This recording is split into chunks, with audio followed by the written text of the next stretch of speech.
You're watching DreamLeague Season 15 powered by Intel, and this is the start of the third and deciding game between Alliance and Team Secret. It should be a nail-biter. It should be a close one based on the results before this, and it is very important to note that for this third game, Team Secret has chosen first pick T. And the importance of that is simply the teams that are second pick are currently in this kind of mini meta of the series is banning out Puck and Beastmaster. Beastmaster we know is very broken. Puck is kind of the question mark. That opens up the team that isn't to ban out like the most strong heroes on their opponent. So as you see here, Alliance, they have to ban Beast Puck because of the mini meta. Secret, they ban out Timbersaw. They adapt their draft a little bit. They respect the Grimstroke from game 2.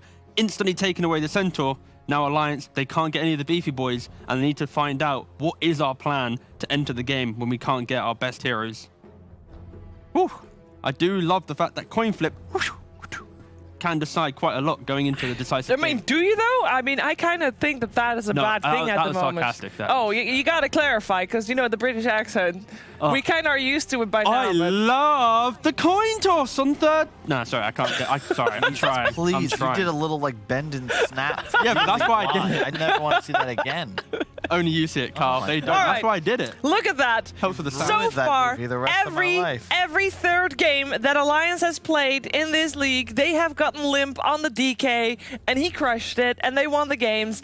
This time around, they have another DK. They actually first phase pick it, which is surprising. But this is because of S4. He plays it off lane, and then Limp plays it on mid as well. So it's very much a flex DK from Alliance. Secret also banned DK in the final ban. They do. And I think they would have pushed it up this game because they've, I think, recognized the importance of this, scaling stun hero that provides team fight and tower damage. Yeah. And DK is really the only replacement to the Centaur Timber style.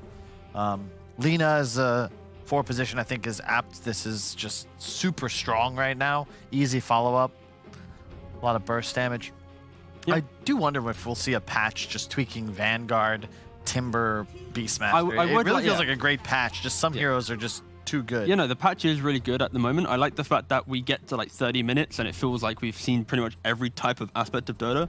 It is just the minor things that aren't too enjoyable. It's the idea of Vanguard, the idea of Solar Crest, but everything with balance, idea right? of Beastmaster. Yeah, you nerf one thing and then suddenly something else is going to rise up. So I think, if we had to pick our battles, Beastmaster and Solar Crest are the 2 that I'd like to pick. Everything else. The thing is, what's right below that, I think, is like Sanj Kaya heroes.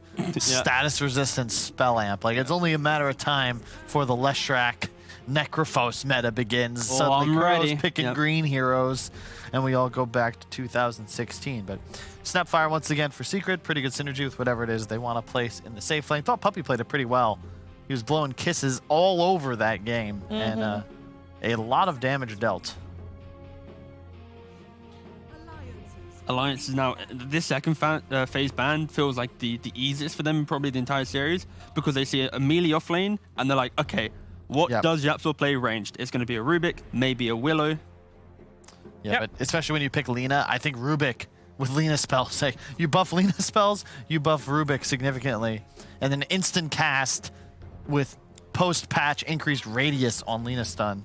It's nigh unmissable. And with Lina already on the side of Alliance, you do not want to pick a Phoenix into that, right? Because she is already an egg killer. It's another reason I think that pick, this open, makes a lot of sense from the Alliance side. They've had success all season in these decisive game 3s, just sticking to what's been working. And this is that. You as you say, you answer the Phoenix, limps on comfort. You have the ability to team fight and skirmish. And now you just respond, whatever Secret does. Ban at the Morphling. That game, like Morphling wasn't really doing anything up until the point where Alliance's draft wasn't able to continue fighting. And it's like, oh wait, he's now found some farm. All right, now the Morphling showed up. It wasn't like the previous time Nisha played it where he had like 1,000 damage per minute. But again, you have to respect it. Alliance clearly showing that they want to play a high pace game, therefore removing the simplicity of the duo core. Morphling is one of the better ones to run into. Clockwork looks all right for them. I'm not a huge fan of it against Snapfire, I suppose. No, I don't. No. Alliance have first pick out of this phase. Depends on what direction they want to go. Probably just an FNG hero. Witch Doctor, perhaps, what we've seen in the past. I wouldn't mind. I want some presence in fight. So even like an Undying to at least apply some pressure in center and laning phase. Into Snapfire? I don't think so. Well, I mean, you can position the Tombstone a lot better. Like, that's the whole argument of, like, Nyx when he used to have the whole break situations. Like, he has to connect on it. Snapfire needs to be in the position. I don't think it's so black and white. You could Nyx. They've picked that a couple times, but that's typically for Hanskin. Yeah. And in addition, then you have playing it into Centaur. Yeah. And also, it'd mean that Lina would just be mid DKs now you're off lane. So you'd have like a really janky kind of DK. Yeah, you're right. Well, we'll see. Anyway, with Alliance's next ban, might be an indicator of what type of 5 they want. Yeah, they're taking their time because they know it's a deciding. Shadow Demon? Shadow Demon coming out. I mean, we have seen also Hanskin is the one playing that. I wouldn't mind that if it was Lina mid. A 5 as well. Sure. I'm sure FNG plays it. Yeah. Into Centaur, though, you do have a really hard time. And that's kind of where you sacrifice the lane, where the carry needs to be able to push out the lane quick enough. You want a little bit of a rundown of what FNG's played Hit me. so far? Hit us. That's not banned out. We got Lich, Elder Titan. You already mentioned the Undying, and that is it. The rest is either banned or picked. With the Tusk ban, I'm starting to think it's another ranged hero. You want to limit Yapzor's ability to roam with reach. So Witch Doctor makes the most sense, in my view, just because it's strongest laner available. FNG Disruptor could come back. Haven't seen him on that too often, but quite nice. Yeah, but this most likely will be the 5 pick from Alliance, unless they are trying to do some bamboozling flex and they just see a carry that they want straight away. But yeah, most likely will just be the 5. Nico Baby is doing a lot of talking right now. Either for his hero, what he wants to lane with.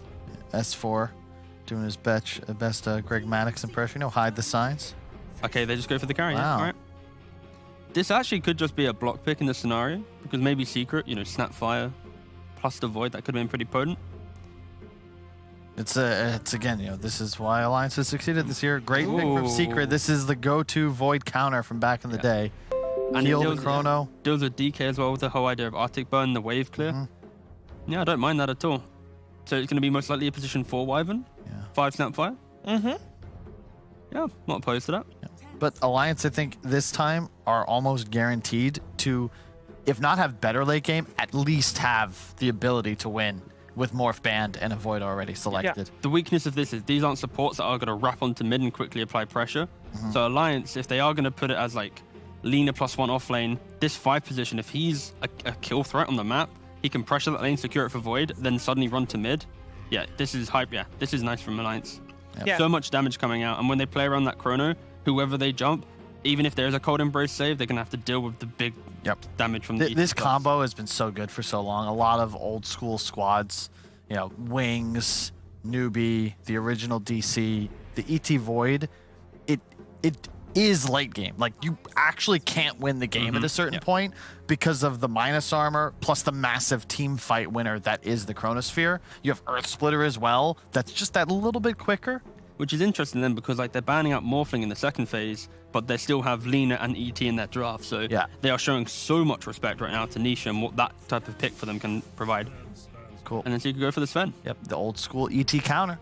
The War Cry. So right now, I'd love to see the Wyvern go into the Sven lane and Snapfire play with Centaur, just so that when Sven wants to go to jungle, Wyvern can just stay in that lane, and then you have kill threat, because if you put Wyvern Centaur, not the maximum amount of pressure on the lane, but Snapfire brings that out of Centaur, and Wyvern brings stuff out of Sven. Keep in mind as well, it could be an S4 Elder Titan, not necessarily FNG's hero. There's flexibility through the roof right now with Alliance's picks. Like DK, ET, and Lina are all up in the air. Like, Lina could actually play mid 4-5, DK could go offlane mid, and ET can go 5 to offlane. So yeah, there is a lot of flexibility here. Yep. And they have the ultimate last pick in the draft. I think ET Lina would be like the reason we don't see Wyvern too often is because you're pretty garbage in the laning phase. Yeah, you do like around 40 damage. You don't really move that quick. You don't really have good. Yeah, it's harder to pull. You're super slow. You only fly sometimes. Like you're not that great. I just Lina ET just screams we're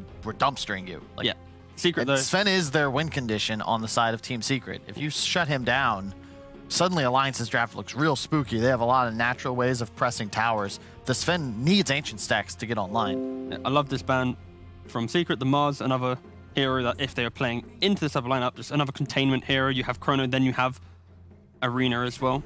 I'd love them to ban out Kunkka if you're Alliance. I feel like it's a bit too easy to pick this hero with confidence and just mitigate all this early pressure. My concern then would be Secret. It's a very kind of clunky lineup. The main really reason relying on ultimate is because Alliance doesn't have a clean way to flood the map and pressure you outside of DK ultimate. There isn't that early damage. It's kind of just like poke and prod. So heroes that have a bit more kind of innate tankiness naturally will thrive in these types of games.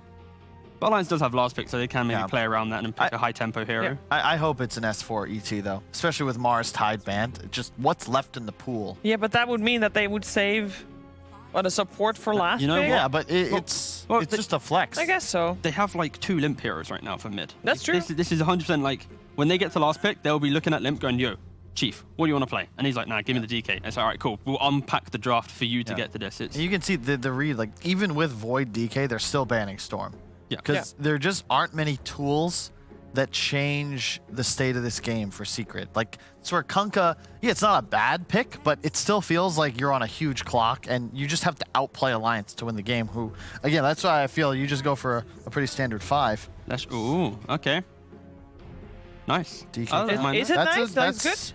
Yeah, I like it for the idea of you now have this, in the words of Kyle, this mixed damage. You've got the Sven, big physical, Leshrac, big magical. It's hard to itemize to deal with both at that like 20, 15-minute timing. It does give Secret a way to collapse the map.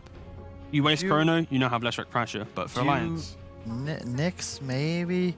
You could Pugna? I'd like to see I'd like to see the Lina go mid into Lesh, have a decent, ranged battle, and then pick up a really strong 4 to play with this DK, and then you put the ET5.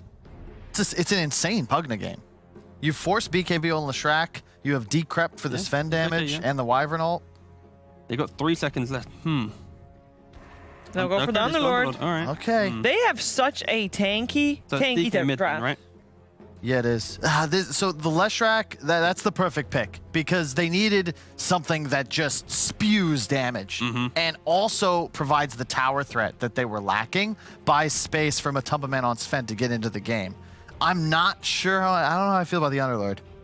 Every time that we've spoke about like Alliance, when they're in the high pace drafts without like the tanky offlane, we doubt their ability to, win early and survive to late. But when they have the win condition and that scaling point, they often do pretty well. So they do have ways to reset the fight and win condition. So I favor Alliance for just that and how they played the game. I prefer Secret's draft for the pace and the fun of it. Yeah, Underlord Void's always been great because you have great team fight, you have the escape, and it's also a lot of added damage into the Chrono. You can get that 1 kill and keep rolling. It really, to me, comes down to Nisha on the Leshrac. It feels like the old Quap in the sense that his plus-minus on deaths is 2.5. Like, you have a 1-death Lesh game, get a fast Bloodstone, fast Sanj Kaya, you might just take over, but you have to dominate. Limp on DK is going to have a tough challenge. Limp on DK is a tough challenge? Yeah. When has he ever had a tough challenge? When he's playing DK, Kyle? Sure. He crushes it every time. Every 3rd game of the series so far. This will be the 4th in a row. Will they also get the 4th victory in a row? We're going to find out together with Cat and Fogged. Some of the beauty in drafting in Dota is that sometimes you can actually see certain drafts coming. And you can plan for it, but it doesn't necessarily mean you can beat it. And it seems like the Alliance Dragonite is just one of those things, Fogged. Yeah, it's tried, it's tested, it's worked. So why not keep doing it? Limp's so comfortable on it, and they've got this Nico Baby Void. Nice, well-rounded draft that can scale infinitely into that greater stages of the game, into later stages. Secret's actually drafted something I think I never see for Secret. Almost everyone has a stun. Usually it's like they actually have like maybe 1 stun or something, or like just a couple stun. Almost everyone actually has a form of disable. It's very rare to see Secret go for this type of draft.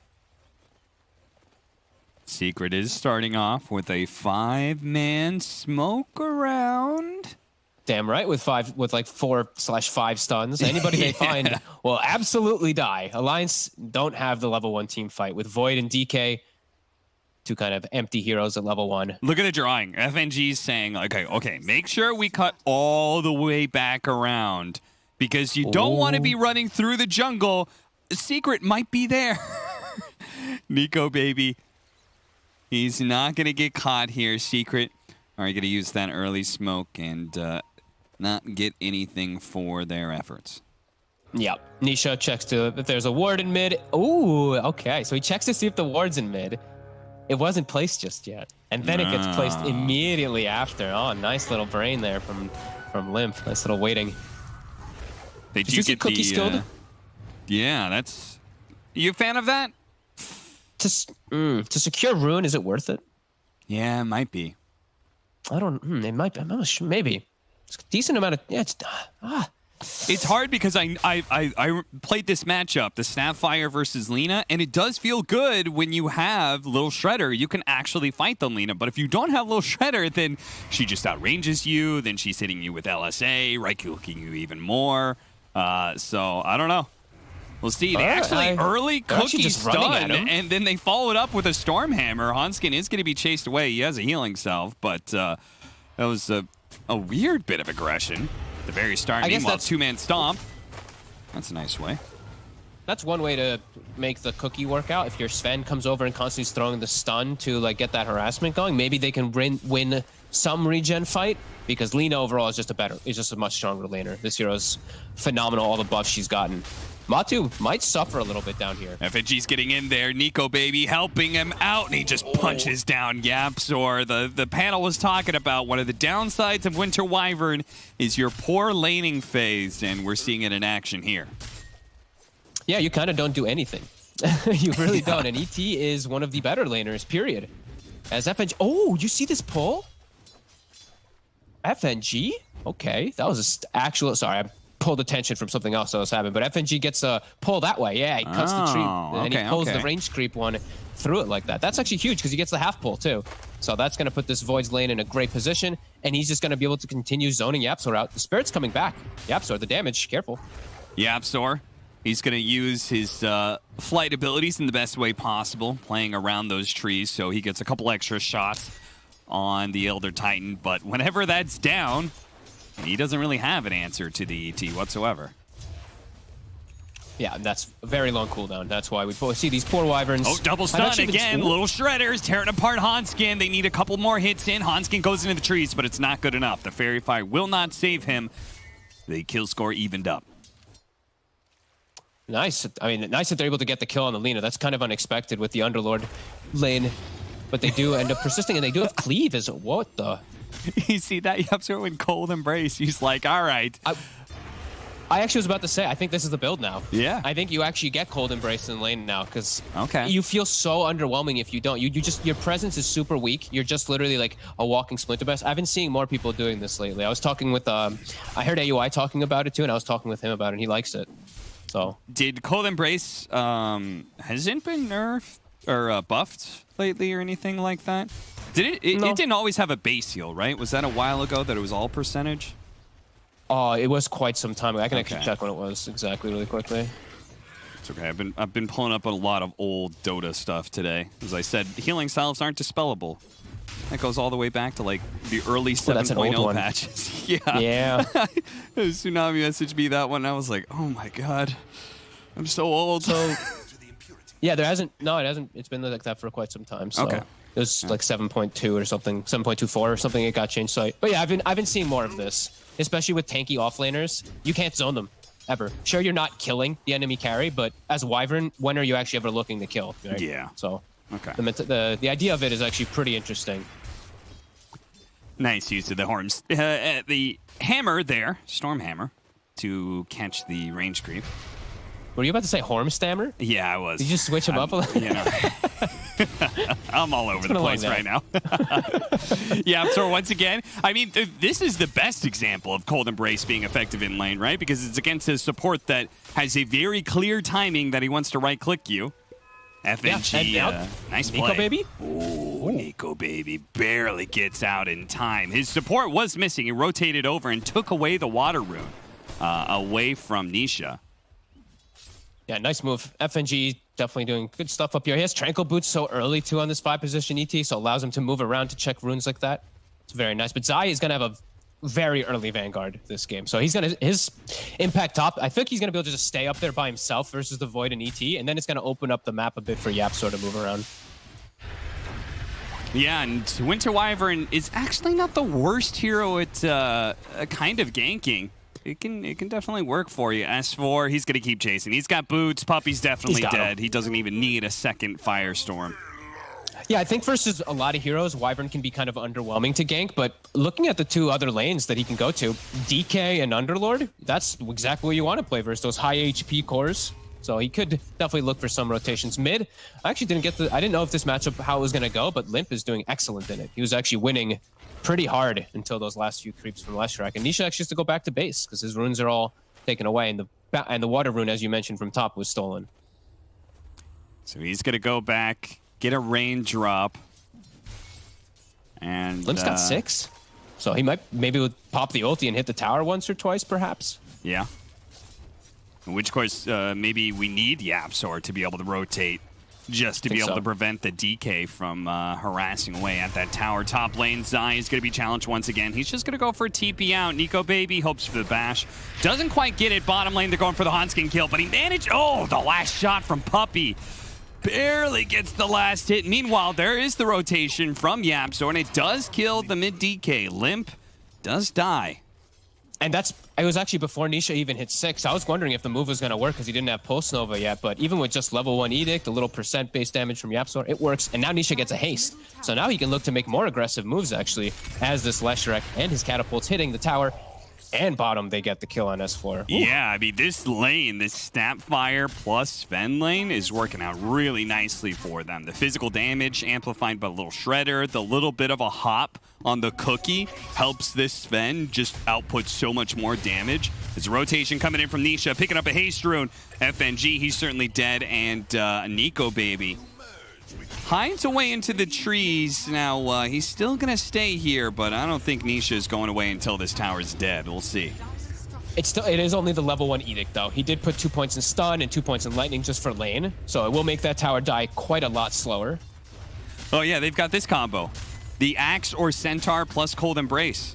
You know, you can farm stacks, you can hit, towers and stuff, and feel really good. FNG? I guess he's giving his life to try to pull the wave off? I guess so, and he's actually using the movement speed effectively. Whoa, okay.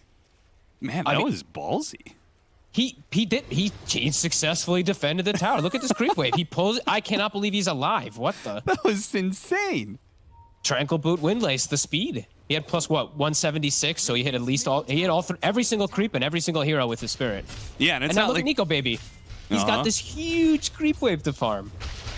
Yeah, it's not like Nisha could stay up there because otherwise he'd lose his mid tower to the Dragonite. So he kind of had to go back. That was the window.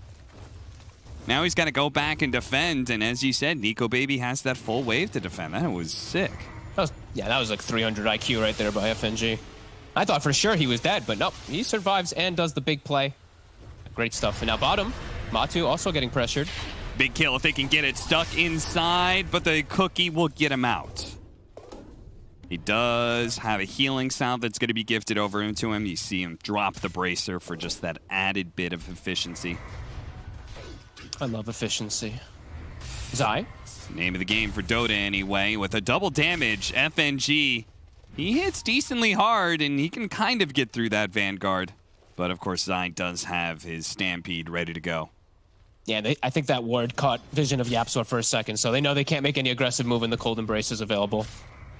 How's our levels looking? Yapzor is very high level, actually. From that rotation on mid, he's near 6 already on Wyvern. Oh, yeah. It always feels good when a support can get level 6 before 10, so you don't have to have that awkward conversation about whose ultimate is more important, who needs the tome. Yeah, you don't want to have that conversation with Puppey either. No, Yapzor, you will give me the tome. You will buy it for me, too. And Puppey's actually a very high level with all the kills they're getting bottom lane, too. In fact, he's been... And now they're moving the Sven. So he just gets to chill down there alone and just get level 6 kind of for free, maybe off the next creep wave. Next 2 creeps, he will have it.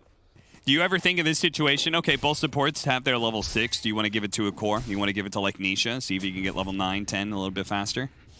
Disgusting. Don't you ever say that again. Don't you ever. Those tomes are made for the supports. I mean, I'm just saying, like, if any hero wants all of his abilities maxed out, it's got to be Leshrac, right, Fogged? I guess, I mean, it is. I guess it is possible. It is definitely a possibility because they do have these two such independent, these heroes and just go jungle and stuff. I mean, maybe.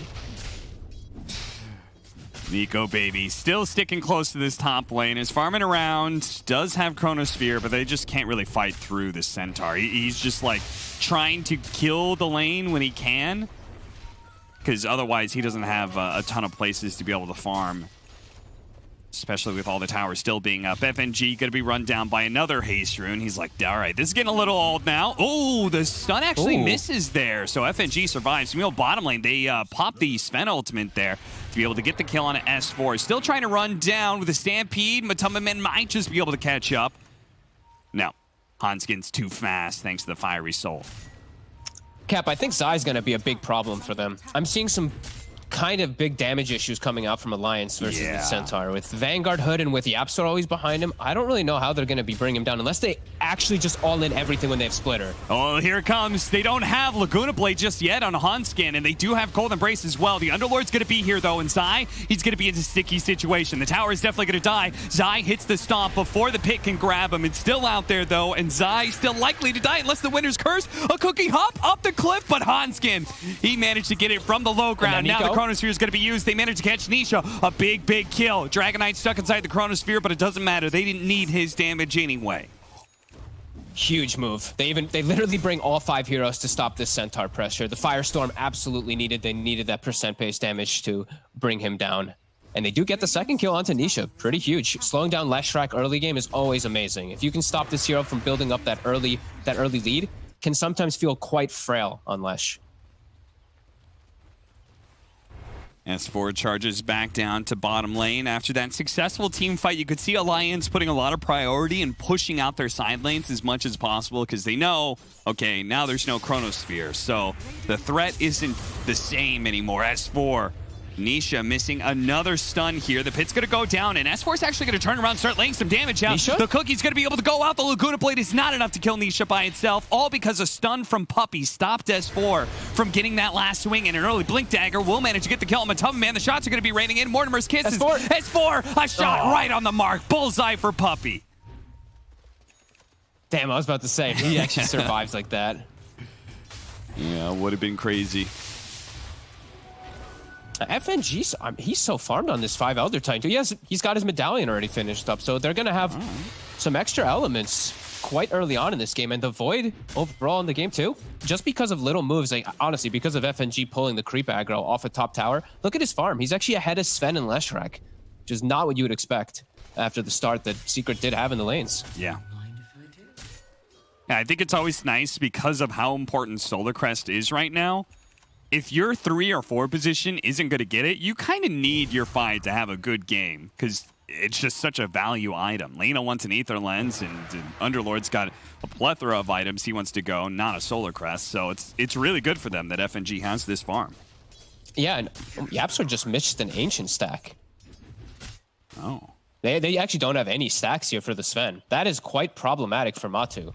He doesn't have anywhere to amplify himself, and Void usually does not have the same net worth as a Sven. That's usually why you pick the Sven into this, because Sven just way over farms him, but that is not happening, and it's going to be a very slow start for Matu after what looked like a good start in the lane. Yeah, maybe we can get a look at how many camps were stacked in total by Secret, because it does feel like very, very small amount. Yapsor missed like 1 or 2 that I saw, so that was painful. They do have the Yules on Nisha. Chain stun, that's enough. Nico Baby. They got it. They showed so many heroes bottom lane that Secret were eager to make a move anywhere else, and they make a move both mid and top. Kill the 5 and 1. Meanwhile, Limp takes bottom with Hanskin, and he showed the Blink Dagger earlier. He's also level 11. These two can still look to make these great aggressive plays. Maybe they can actually smoke soon, because they do have a Laguna available. Nisha still being quite fragile, as we pointed out. 1,000 HP. So he still can get popped pretty much from any of the spell combinations from the side of Alliance. But they're swinging down right away. They want to stop this pressure from the Lina. She's going to throw out another Dragon Slave. And okay, good call by Hanskin, man. I really thought he was like, all right, he's going to throw another round of nukes and he's going to regret it. But thanks to that ward on the high ground, he doesn't take that bait. And he'll join the rest of his team for a smoke, it looks like.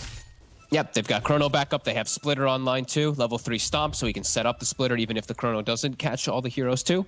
DK farm still down, but yeah, with Blink, They've got easy ways to invade, and they can just watch it. There's still no Ancient stacks. Matu's probably going to try to stack one himself here, but they're swinging. They have ward vision.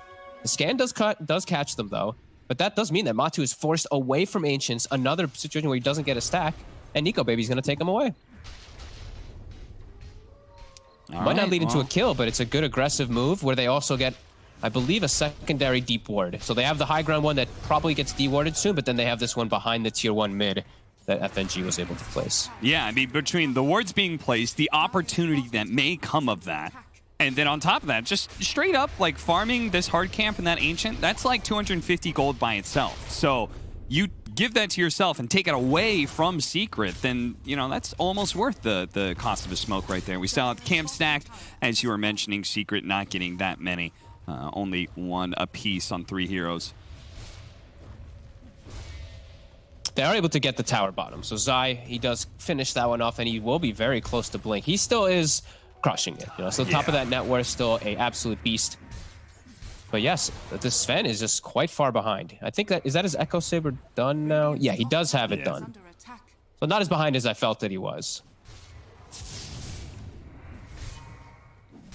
Yeah, about a 500 net worth difference between him Matu? and the Faceless Void. But if he dies here, the Mortimer's Kiss is going to be raining some shots in. The Cold Embrace is going to help protect Matamba Man, but he's going to be hit by an LSA. Laguna Blade, that's not quite enough by itself. They need a little bit more. S4 was looking for it, but he couldn't quite get close enough. Now Matamba Man turns around, keeps S4's chain stunned a little bit longer. Fortunately, S4 is tanky. He's got the Dark Rift. He's being run down. The Stomp gives him the space. Nisha could have run him down, but because of FNG, S4 will get away safely.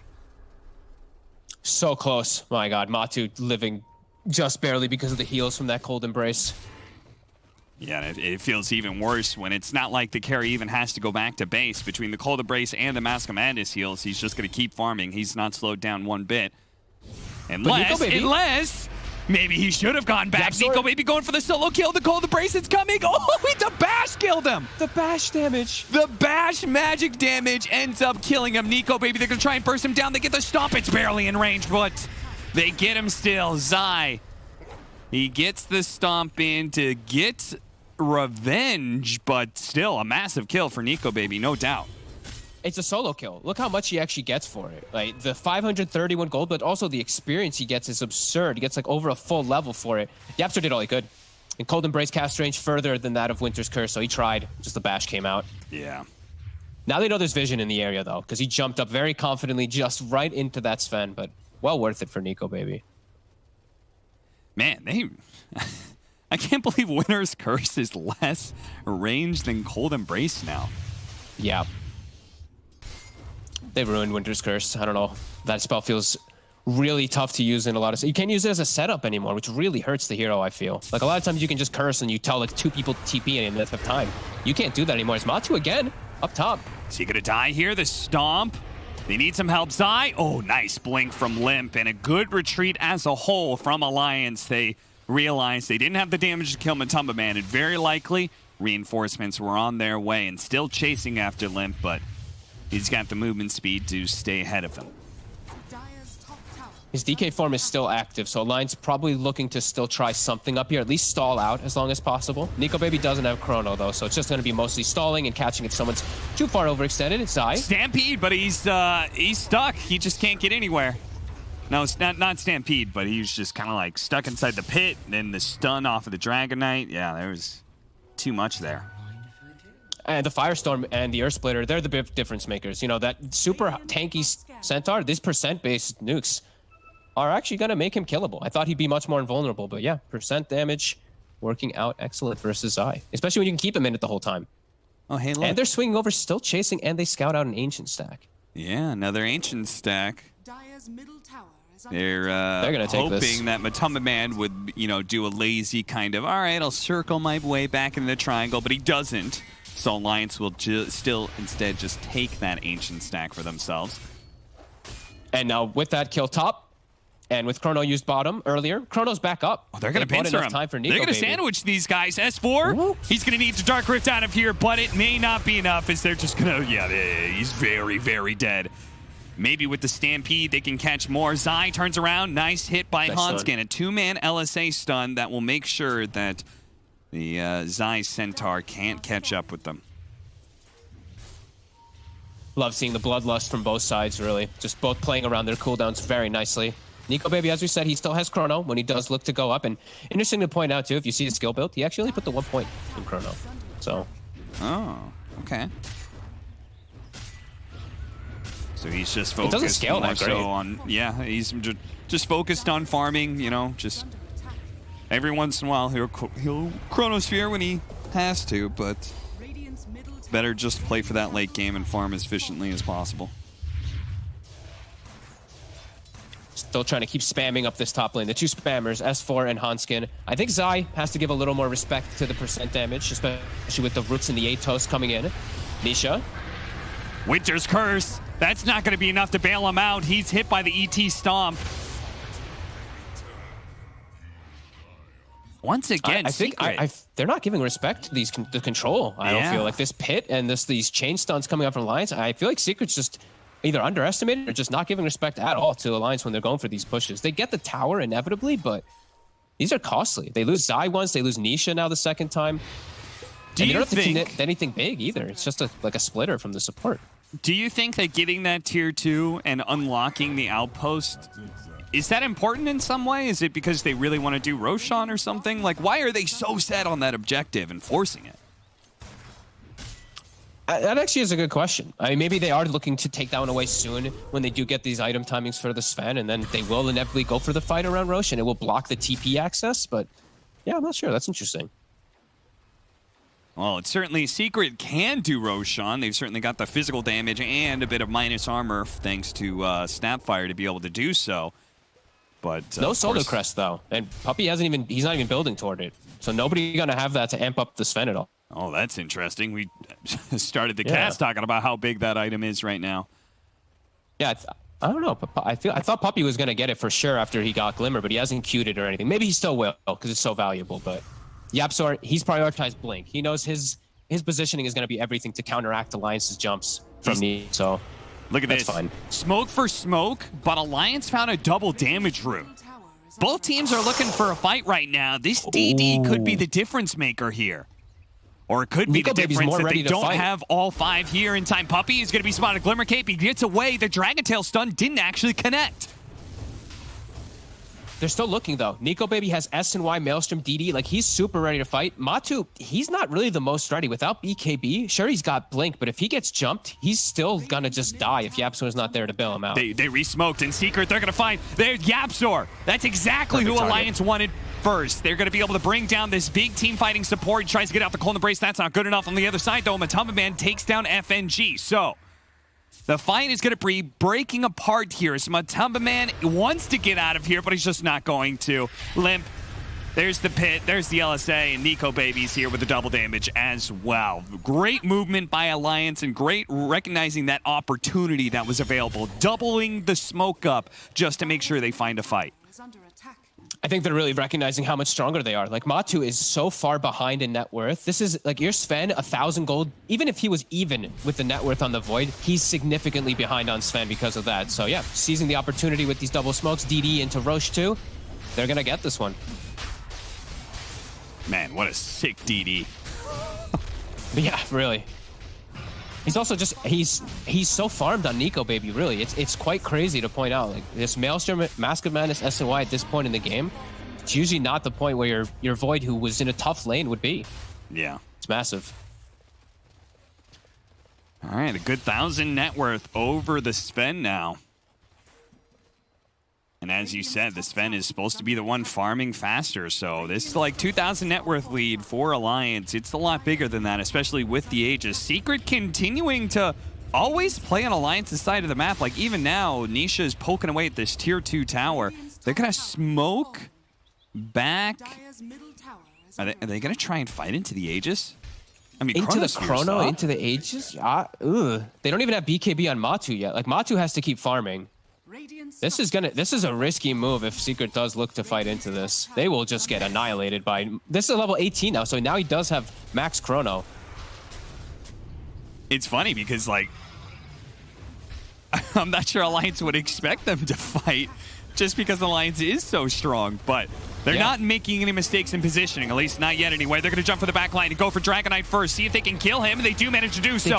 But S4 managed to get the pit onto 2 with the Laguna Blade taking out Nisha. Winter's Curse onto the Faceless Void, but it's not going to last for long. He's going to try and take down Puppey. He's going to get on top for a second there. Matama Man, meanwhile, did kill the Lina. His damage with God Strength is what is going to make Alliance retreat. They still have the Chronosphere. They're going to go back into it. Time Dilation first onto Matama Man, threatening that Chronosphere, always threatening it bit by bit. The percentage-based damage is doing its job on a Matama Man. Now they just need a little bit more of the Chronosphere. They got Yapzor to make sure they can put the damage on a Matama Man. He didn't need to catch the Sven inside of that one. They managed to hit him with the hoof stomp though. Maybe he'll lose his Aegis, or maybe he won't. He won't. He time locks the damage off. He starts putting it onto Zai. Zai, Cookie, maybe they can take it down. Aegis is gone, but it's going to be a one fight for Alliances. Zai, he can't get away from the Firestorm. FNG runs down Yapzor to a man. Alliance beat out Secret.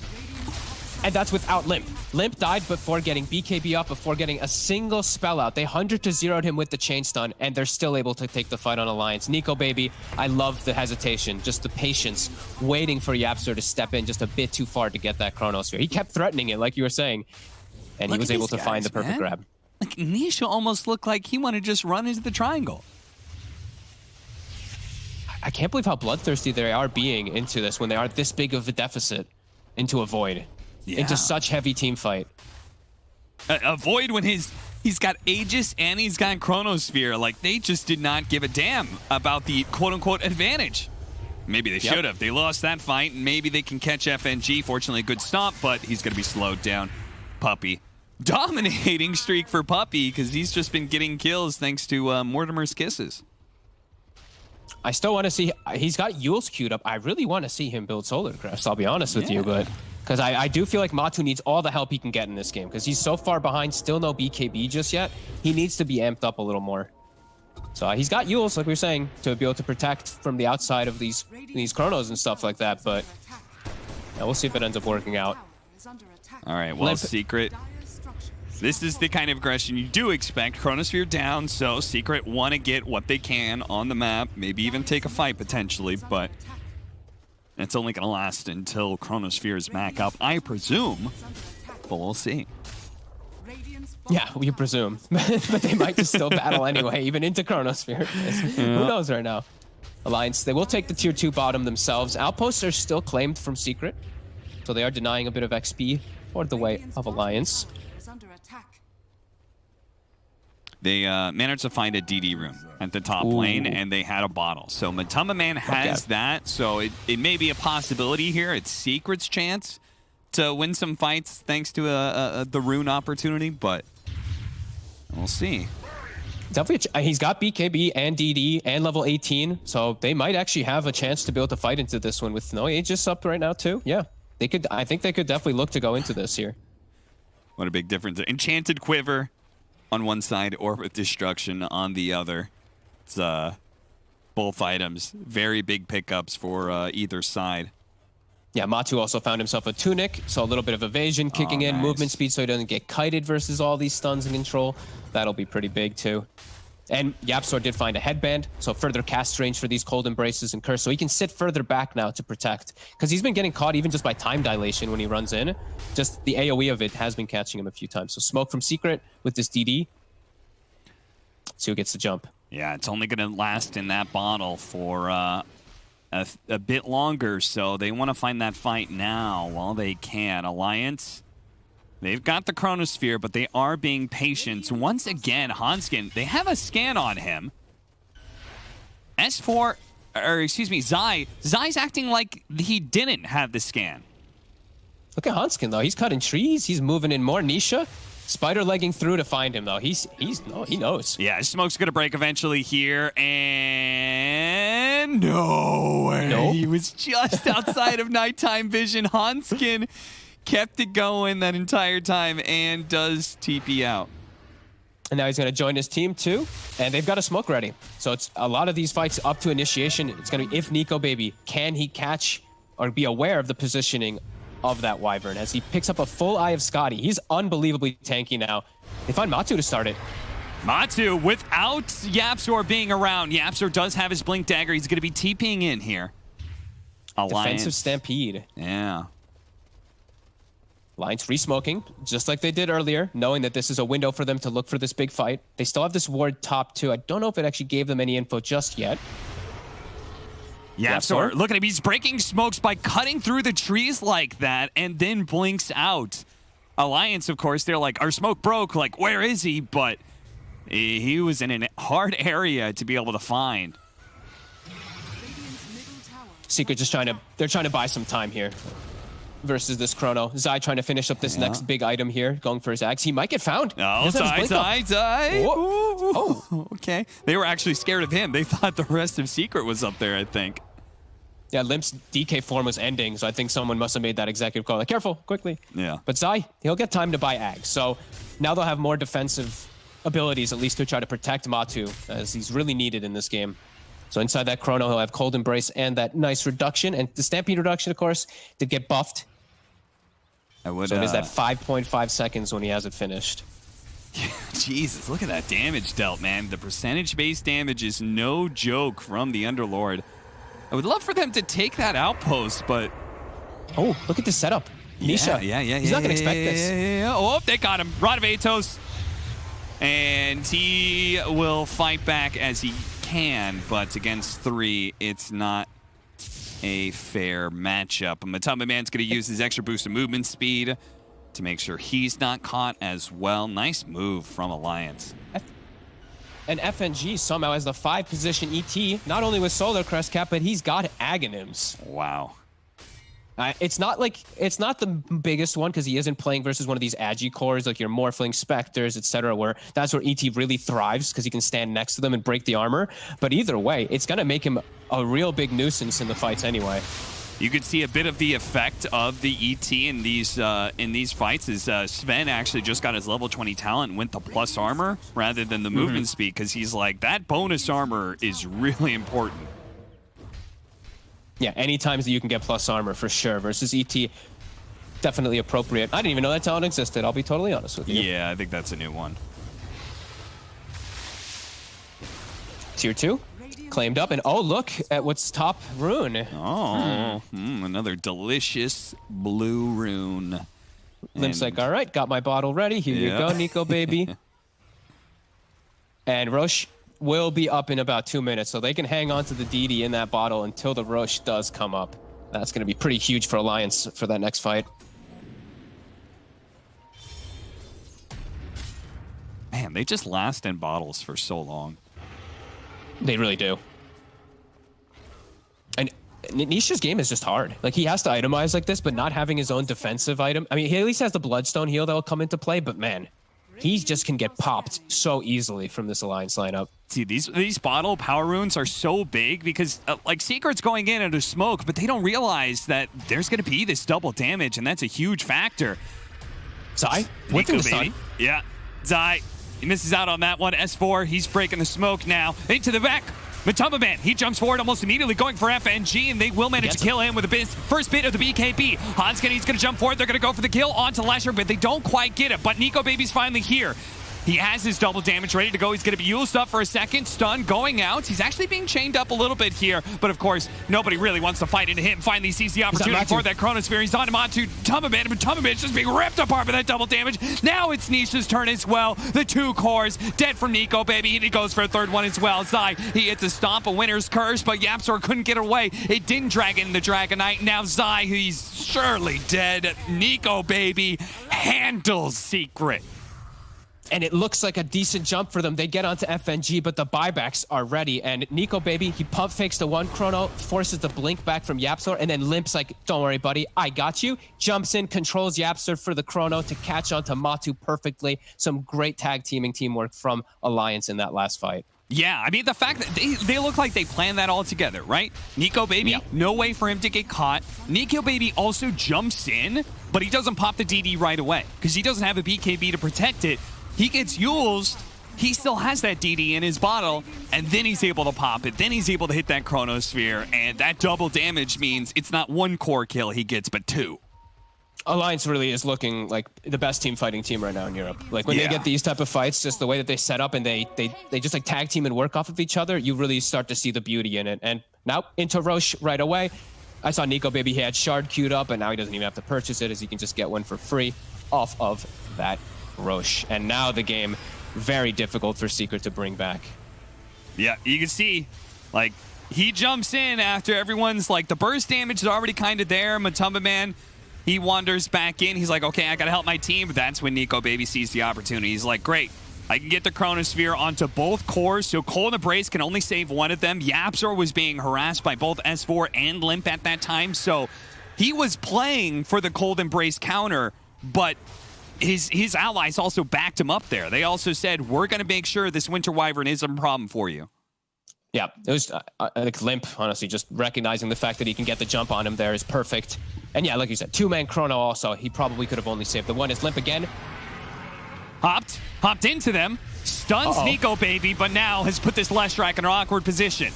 The Cold Embrace is only going to do so much for you, especially as the magic damage is enough to kill him, even as the curse comes out. Yapzor, he dies, caught by the ET Limp, jumping forward, seeing his opportunity, seeing their opportunity to be able to beat Secret and place themselves, most likely, it's the first slot here in the Western European. DPC Puppy, very easy kill. The tips being given away. Alliance are feeling it right now. They've got this game. He tipped Puppy. He tipped Puppy. Oh my god. Nobody tips Puppy. Nobody. Man, this is such an impressive game, really, from Alliance. Like, everybody just doing such a good job of understanding how they need to take the fights. That last one, even FNG just having some fun with it. The ET splitter with the Shard, too. He jumps into the back on top of FNG. Now they have so many ways to reach the back lines. 2 racks is claimed. Nico Baby not stopping. Keeps that a-rolling.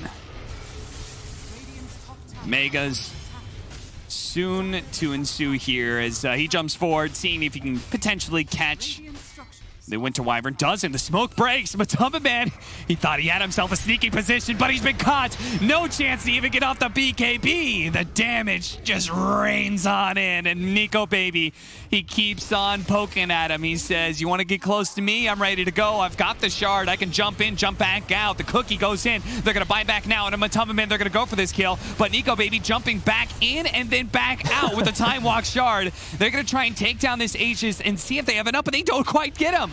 They can't even kill him the once. They needed that kill. They needed to kill, take away that Aegis now, and then see if they can burst him down a second time. Another double damage. Oh, well, of course. Why not? On top of giving him also, I didn't point this out because I feel like I point it out every game, but Nether Shawl. You know, that magic resistance from Nico Baby has been pretty clutch most of this game, and even just extra amp up for his time locks. Limp's actually the one who's just going to take the DD. He's like, you know what, Nico Baby, you've had enough. I want my fun. I like playing with DD as well. It's my bottle after all. Yeah. It's fair. Man's not wrong. Last racks. I mean, they see Puppy out on the map. They're like, okay, we're just going to go back into the base. Another jump forward, another jump back. He just keeps it going. BKB activated by Limp before the stomp comes in. They're just going to go for Megas here and then potentially get out as Nico Baby keeps on teasing Secret. Nisha going to be saved by the Cold Embrace. Matumba Man's finally going to come in. He actually pops a God Strength. They're going to go for the kill now, and a Nico Baby, but a 3-man Chronosphere all lined up. A Winter's Curse is going to be able to save them for a moment, but it's only a second or two before Nico Baby rains hell down on Secret. No buybacks from those 2 cores, GG. And Puppy calls it GG. Alliance get another 2-1 victory. 4-0 now, the Western European DPC. And they're guaranteed now, right?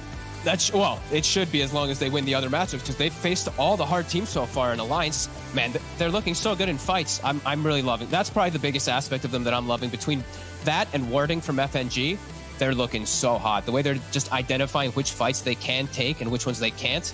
Yeah, look at him. Just having a marvelous game on the Elder Titan this time around. Even just little things, right? Pulling the creep aggro off top, like enabling his Void to be so farmed. It's the little things that I really do love about Dota. Oh, yeah. It absolutely is. These 2 teams, pleasure to be able to watch them, and even more of a pleasure to be able to see someone upset Secret for presumably first place. As we're talking about, there is still 3 more matches for Alliance, but again, that is going to be Brame, Smashers, and Tundra. So, Alliance, if they can keep this going, we may just see a clean 7-0 sweep from them. Amazing stuff from Alliance as they take down Secret 2-1. Great showing from Alliance, and indeed, they are looking hot to take the first slot in the Western European DPC League. We're going to break down that third game and talk to one of the winners. After the break. After the break.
smoke movements, and the ones from Alliance were just plain superior, and therefore they take game 3, they take the series, they are undefeated, they are 4-0 here in the upper division of the Western European DPC League. They are the best. And Team Secret now with 2 losses. We'll talk about the implications of that later on. But first, let's break down this third game. Kyle Tigov, this game, I mean, it started very close. I will just start by saying I really enjoyed watching Alliance team fight and the way that they layered their spells to ensure that they Secret couldn't maximize their presence in the fight. Like, they was holding Chrono to ensure Wyvern was locked down, and then when they did use Chrono, Limp was instantly then blinking onto the Wyvern, preventing him from saving who was ever in Chrono. So yeah, just team fight execution from Alliance was very, very good in this game. That's why they're keeping the draft so solid, right? Because so long as they have the tools to make these plays in the fight, they've been executing quite well. Was that 4 games in a row? Game 3, Limp DK, Limp win? Like, already speak of the devil. Speak of Limp, rather. Congratulations, Limp. Damn, look at the hat. Hey, thank you. Love the hat. It's not mine, but I had to take it for the interview. I like it anyway. I like it. All right, Limp, I have a question. I have actually multiple, but my first question is, are you superstitious? Superstitious? Yeah, no? you're like, do you have like lucky shorts? Do you have like, you know, the hat that you always want to wear when you're playing? No. No, No, the third game, DK coming out, the lucky charm. Yeah, he kind of just picked it first 2, and I was like, all right, playing DK. Yeah, I mean, you've played it every third game of every series in the upper division so far. Okay. That's yeah, why I'm asking. So. Yeah, I didn't even think about that, but I guess it's working out. It is definitely working out. Limp, last time we talked to you, you were super critical about yourself. You were not happy with your own performance, even though obviously you won that series that you then played as well. How did you feel about today? Because from our perspective, it looked pretty darn good again. It was a bit better, I think. It wasn't. I didn't do that like much individual mistake, I would say, but still a lot of room for improvement. Always is. All right. That's I mean, that's the pro player mentality, I think. I mean, that's admirable for sure. Most important question probably of the day. Why did you limp? Why did you limp? Why did you tip Puppy at the end of the game? It was just a hit of the moment thing. I was feeling good, you know, tipped him, whatever. So there isn't a story about like a pub you played earlier where he fed down mid or something and you were like, haha, this is what you get for it? No? Oh. There's no beef there, no. Damn. Okay, that's fine. Just a nice old tip. Simple as that. Yeah. I would expect them to tip more, actually. I think they usually do, but they didn't like tip once. I guess this was a tipless series. Very respectable. Oh, yeah. Interesting.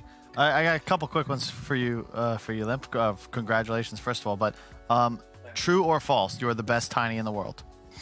Oh, you know it's true. That's right. That's what I'm talking about.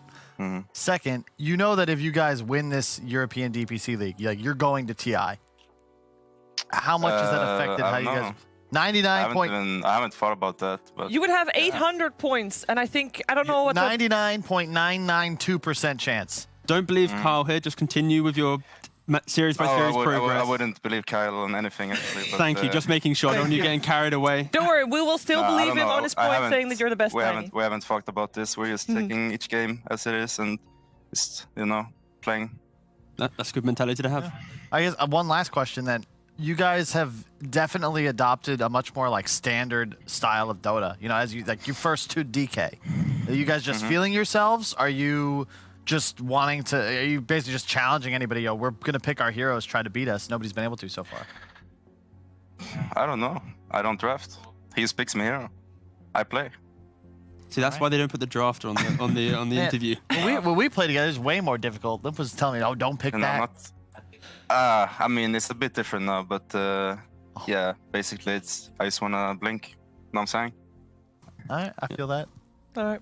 Limp, we're going to let you go. I want to still ask one short question. Last time it was Hanskin's birthday and you celebrated that, of course. But now that you've beat Team Secret and basically all the other, like the top 4 basically of your opponents, are you going to do as a team something to celebrate, perhaps? Yeah, not right now, but tomorrow we're going to go to a spa actually and just relax because we've been working hard. And we saw this victory in the future, so we booked it already. Nice, I like it. Well, enjoy a well-deserved relaxation session, and congratulations once again. Thank you. Bye-bye. Goodbye. I just hope they're not too relaxed. For for when they come back.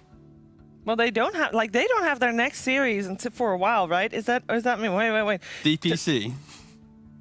What? It was whatever. Look at the You're talk on your about phone. some smart You're on your stuff. Yes, phone. because I'm looking up when they're playing Talk to me, next. Kyle. It's No, our also panel just now. kinda- Come on, it's they're playing wild things. because, you know, No, to Kyle.